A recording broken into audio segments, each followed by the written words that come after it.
"Brian, I just don't think you have the right presence for this role," he said, sipping from his personalized coffee mug like he was doing me a favor.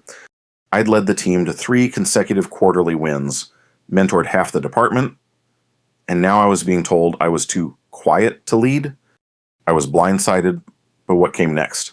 Even I didn't see it coming. My name is Brian McKay, 33 years old, 6 years at Synaptic Core, and apparently, as of this moment, not executive material. I sat across from Riley Denton, my boss, and the VP of Strategic Development in his corner office with the mountain view that everyone coveted. The glass walls that normally made me feel like I was in a fishbowl now seemed to be closing in on me. "I don't understand," I said, my voice steady despite the earthquake happening inside my chest. "The quarterly reports show my team has outperformed every other division. We've increased productivity by 27% year over year." Riley smiled in that way that never reached his eyes. He was 40-something with salt and pepper hair that was always perfectly styled, wearing a navy blue suit that probably cost more than my monthly rent. The kind of a man who commanded attention when he walked into a room, something he never failed to remind me I couldn't do. "Numbers aren't everything. Brian, leadership requires presence, charisma, the ability to inspire people." He gestured vaguely with his hand. "You're just too internal. People need someone they can rally behind." I thought about Jessica, Mark, and Annika, team members who had come to me in tears over impossible deadlines, who I'd mentored through professional crises, who sent me thank you notes for helping them grow. I'd built that team from the ground up, carefully selecting people with complementary skills who worked together seamlessly. With all due respect, my team's performance speaks for itself. I may not be the loudest voice in the room, but my people trust me. Riley's expression hardened just slightly. "Brian, this isn't a debate. I've already made my decision. Lucas Haynes will be taking over your team effective next Monday." Lucas Haynes, the new guy who'd been at the company for all of 3 months, the one who laughed the loudest at Riley's jokes and played golf with him on weekends. "You're demoting me?" I asked, the words feeling strange in my mouth. Riley didn't even have the decency to look uncomfortable. "We're restructuring. Given your skill set, we don't currently have a position that would be a good fit for you." The meaning became clear. "You're firing me." "We're offering you a generous severance package." He slid a folder across his immaculate desk. 6-month salary, continuation of benefits, and career placement services. I think you'll find it more than fair. 6 years. 6 years of early mornings and late nights, of missed birthdays and canceled vacations, of moving to Denver and persuading Elena to come with me because this was my big opportunity. "Is there anything else you'd like to discuss?" Riley asked, already glancing at his watch. "Why now?" I asked. He sighed like I was being difficult. "Cultural fit is important. Brian, you're just not what Synaptic Core needs moving forward." Cultural fit, the ultimate corporate non-reason. Translation: we don't like you but can't admit it's personal. I took the folder and stood up. My legs felt strangely numb. When do I clean out my desk? HR will contact you to arrange a time outside of normal business hours, to make it easier for everyone. His phone buzzed, and he glanced at it with relief. "If that's all, I have another meeting." That was it. 6 years dismissed in a 10-minute conversation. I walked through the open office space where my team worked, their heads bent over their computers, unaware that by Monday I would no longer be their leader. I wanted to say something to them, but what? Sorry I wasn't loud enough to keep my job? Instead, I went to my office, closed the door, and sat down at my desk. On the wall was a framed certificate from last year's company retreat. Most valuable team leader, Brian McKay. I almost laughed. My phone buzzed. "Elena, how did the meeting go? Did you get the promotion?" I stared at the message for a long moment.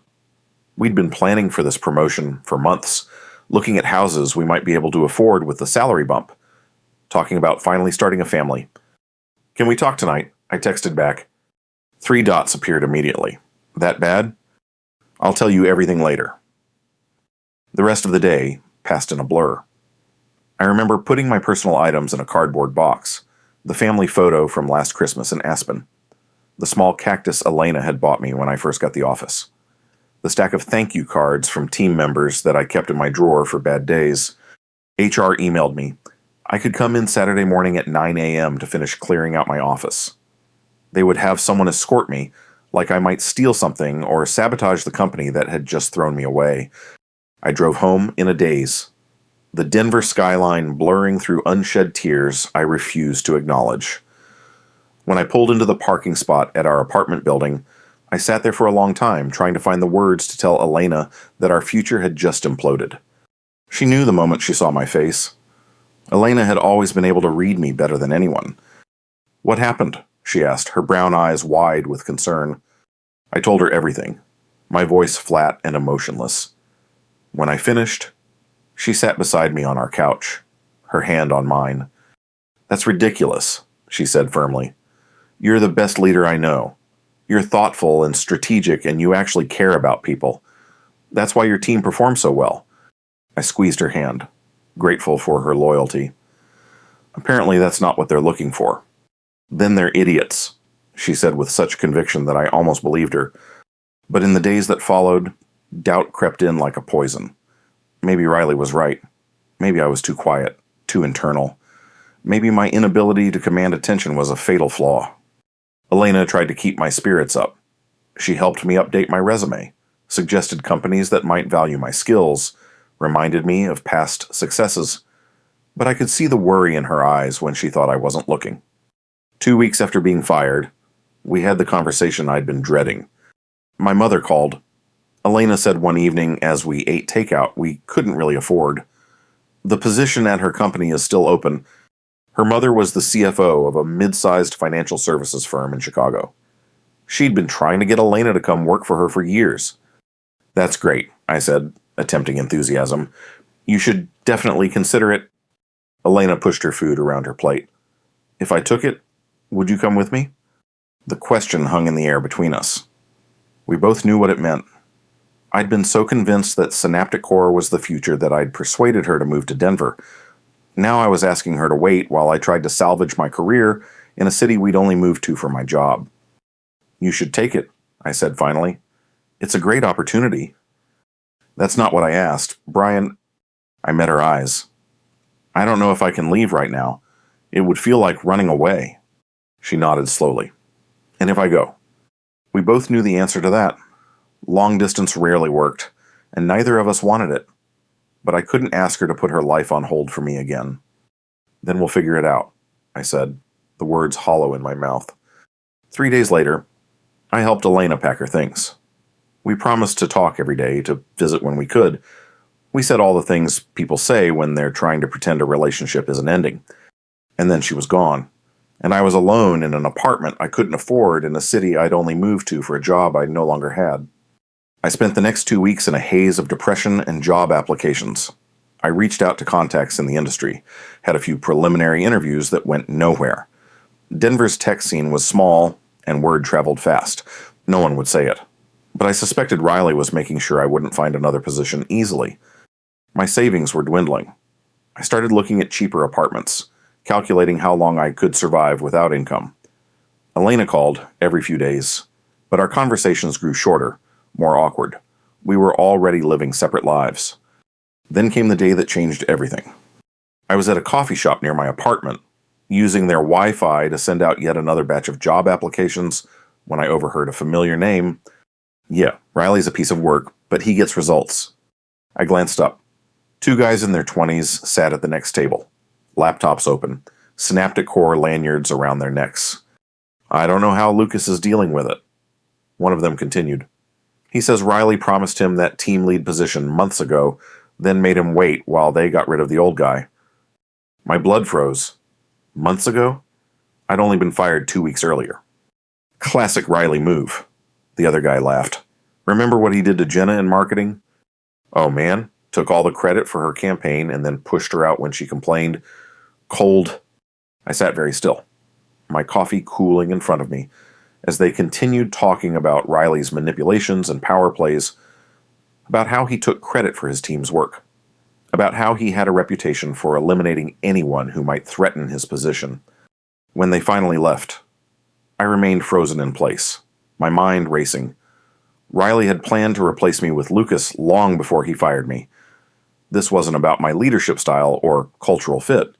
This was about Riley systematically removing anyone who might outshine him.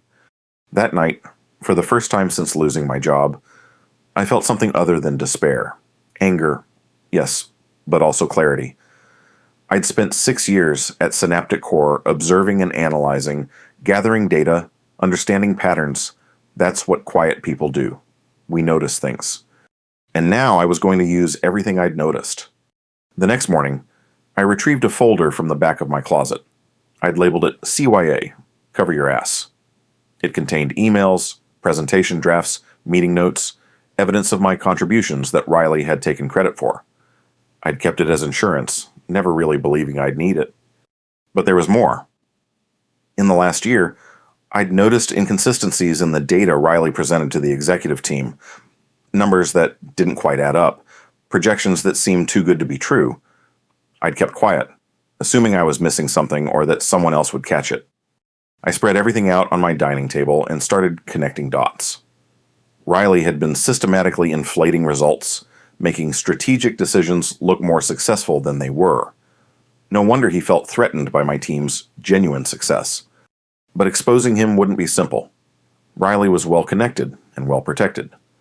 Going to HR was useless. They reported to him. The CEO, Jason Mercer, viewed Riley as his golden boy, the future of the company. I needed leverage and allies. I remembered something else the guys at the coffee shop had mentioned. Axion Logic, Synaptic Core's main competitor, had been trying to poach talent from our company for months. I'd always been too loyal to consider their offers. That loyalty had gotten me nowhere. I found the business card I'd tucked away after a conference last year. Noah Granger, Director of Strategic Initiatives at Axion Logic. I'd impressed him with my analysis of emerging market trends, and he'd suggested I keep in touch if things ever change. Things had definitely changed. I called the number. To my surprise, Noah remembered me immediately. "Brian McKay, I heard you left Synaptic Core. Thinking of making a change?" News traveled fast in this industry. "Something like that," I said. "I'd like to discuss some possibilities. Are you free for coffee?" We met at a quiet restaurant in Cherry Creek, away from the tech district where we might be recognized. Noah was younger than I expected for his position, maybe early 40s, with an energy that reminded me of a coiled spring. "So," he said after we'd ordered, "what can Axion Logic do for you?" I took a deep breath. "I have information that would be valuable to your company. In exchange, I want a position that utilizes my skills appropriately, and I want your help with something else." Noah's eyebrows rose. "I'm listening." Synaptic Core's reported success in the Neural Interface Division is based on manipulated data. Riley Denton has been falsifying results to keep investor money flowing while they try to solve fundamental technical problems they're nowhere close to cracking. Noah leaned forward. "That's a serious accusation." "I have evidence." I slid a flash drive across the table. Emails, original data sets, altered presentations, enough to prove intent. He pocketed the drive without looking at it. "And what do you want in return, besides employment?" "I want Riley Denton exposed, publicly. I want everyone to know exactly what kind of leader he is." Noah studied me for a long moment. "You know, when we met at that conference, I pegged you as the quiet, by-the-book type, the kind who plays it safe. People underestimate the quiet ones," I said. "That's their mistake." He smiled slowly. "What exactly did you have in mind?" Over the next hour, we formulated a plan. Noah would verify my information and, if it checked out, offer me a position as Senior Director of Strategic Development, 2 levels above my role at Synaptic Core. In return, I would help Axion Logic leverage the information to maximum advantage, both competitively and in terms of talent acquisition. But the most important part was what we'd do to Riley. I knew from my time at Synaptic Core that Riley was scheduled to give a presentation at the company's annual leadership retreat in Scottsdale the following month. It was his moment to shine in front of the entire executive team, to cement his position as Jason's heir apparent. That's where we'd strike. Back at my apartment, I began gathering more evidence. I reached out to Lucas Haynes, ostensibly to congratulate him on his promotion. To my surprise, he agreed to meet. "I wanted to clear the air," he said when we met at a bar downtown. He looked uncomfortable, fidgeting with his beer. "I didn't know Riley was planning to push you out when I took the job." "When exactly did he offer you the position?" I asked, and keeping my tone casual. Lucas winced. "About 3 months ago. He said there would be a reorganization soon." 3 months. While I was still leading the team to record results, Riley had already decided to replace me. "How's it going so far?" I asked. Lucas glanced around as if worried about being overheard. "Honestly, it's a nightmare. Riley takes credit for everything that goes well and blames the team for anything that doesn't. He's constantly changing direction. But if you question him, he makes your life hell." I nodded sympathetically. "That sounds familiar." "The team misses you," Lucas admitted. "They say you actually listen to them." "Riley doesn't like people who think for themselves," I said. "He wants followers, not collaborators." Lucas looked at me sharply. "You noticed that too?" "I noticed a lot of things." I took a chance, including the discrepancies in the neural interface data. His eyes widened. "You know about that?" "I've been collecting evidence for a while. I was planning to bring it to Jason's attention before—" I gestured vaguely. "Before Riley got rid of you?" Lucas finished. He lowered his voice. "Listen, it's worse than you think. The latest round of tests was a complete failure, but Riley reported a 78% success rate to the board. We're nowhere near the benchmarks we promised investors. This was even better than I'd hoped. Do you have documentation of the actual results?" Lucas hesitated. "I could get it, but what would you do with it?" "The right thing," I said simply, "which is more than Riley's doing." He studied me for a moment, then nodded. "I'll help you. Not just because Riley's an asshole, but because what he's doing is wrong. The company's betting everything on technology that doesn't work. Send whatever you can to this email," I said, writing down an anonymous account I'd created. "Don't take any risks. And Lucas, thank you." As I walked home that night, I felt a strange sense of calm. For weeks, I'd been reacting to what had happened to me, feeling powerless. Now I was taking control, shaping events rather than being shaped by them. Elena called as I was making dinner. "How are you doing?" she asked, her voice tentative. "Better, actually," I said, and realized it was true. "I might have a new opportunity." "That's great. With who?" I hesitated. "I can't say yet, but it looks promising." "I'm happy for you. Brian." There was a pause. "I miss you." "I miss you too." And I did. But something had changed in me. The Brian who had moved to Denver for Synaptic Core, who had believed in playing by the rules and trusting the system, was gone. I wasn't sure if the person I was becoming was someone Elena would recognize, let alone want to be with. "Maybe I could visit next weekend?" she suggested. "Let me get through this next week first," I said. "Things are a bit intense right now." After we hung up, I felt a pang of guilt. Elena deserved better than vague explanations. But I couldn't risk involving her in what I was planning. This was my fight. Over the next few days, Lucas sent me a goldmine of information. Raw test data, Riley's altered presentations, emails where Riley instructed the team to reframe negative results. Combined with what I already had, it painted a damning picture of systematic fraud. Noah was impressed. "This is even better than I expected," he said when we met again. "The board at Axion Logic is prepared to offer you the position we discussed. When can you start?" "After the Synaptic Core retreat," I said. "There's something I need to finish first."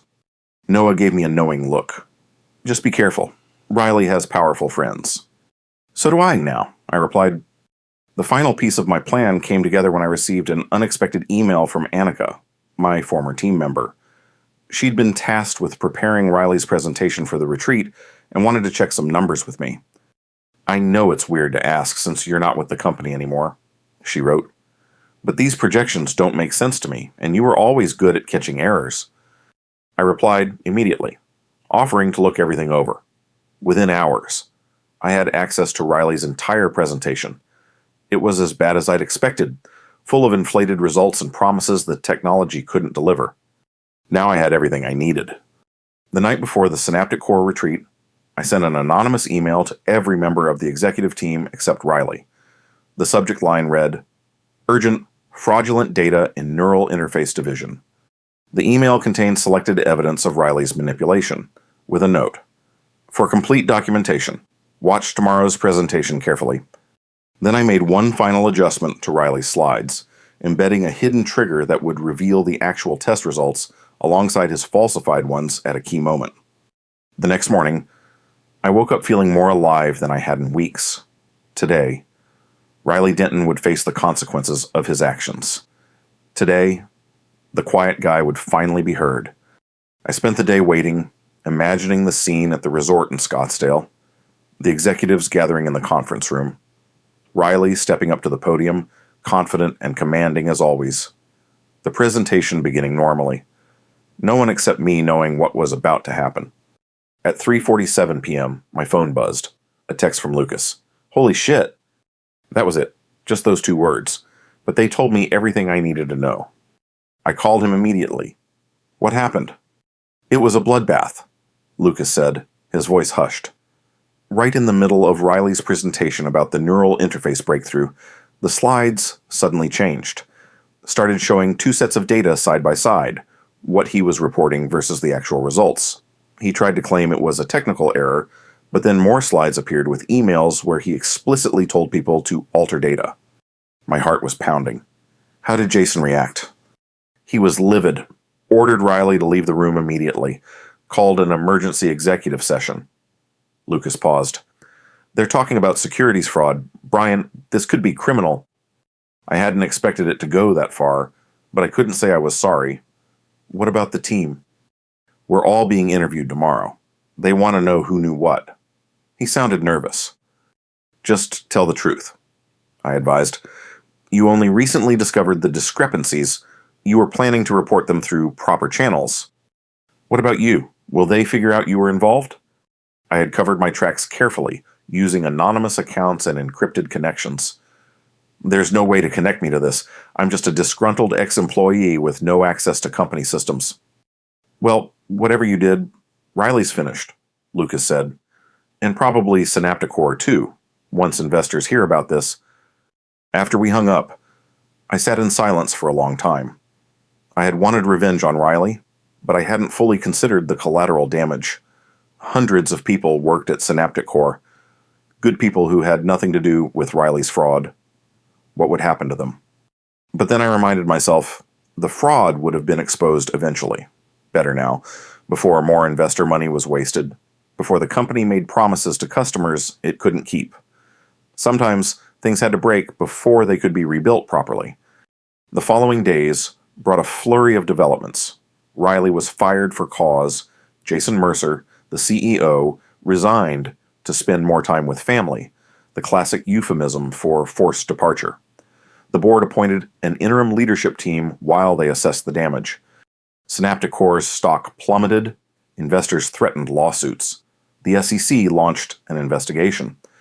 And in the midst of this chaos, I received 3 unexpected offers. The first came from Noah at Axion Logic, confirming my position as Senior Director of Strategic Development with a salary that made my eyes widen. The second came from Lucas, who had emerged from the scandal relatively unscathed. "A group of us are thinking of starting our own consultancy," he said. "Focusing on ethical technology development. We need someone with your strategic vision." The third, most surprising offer came from Dana Winters, the head of HR at Synaptic Core, one of the few executives who had survived the purge. "The board is looking for someone to help rebuild the company," she said when she called. "Someone with integrity who understands our technology and culture. Your name came up repeatedly in discussions with the team." "My name?"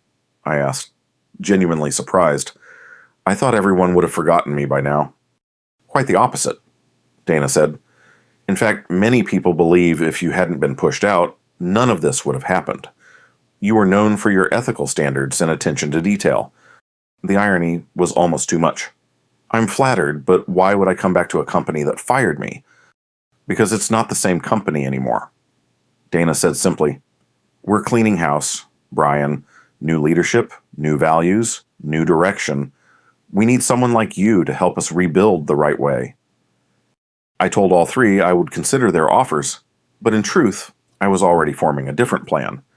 I invited Lucas and Donna to meet me at a neutral location, a quiet restaurant where we could talk privately.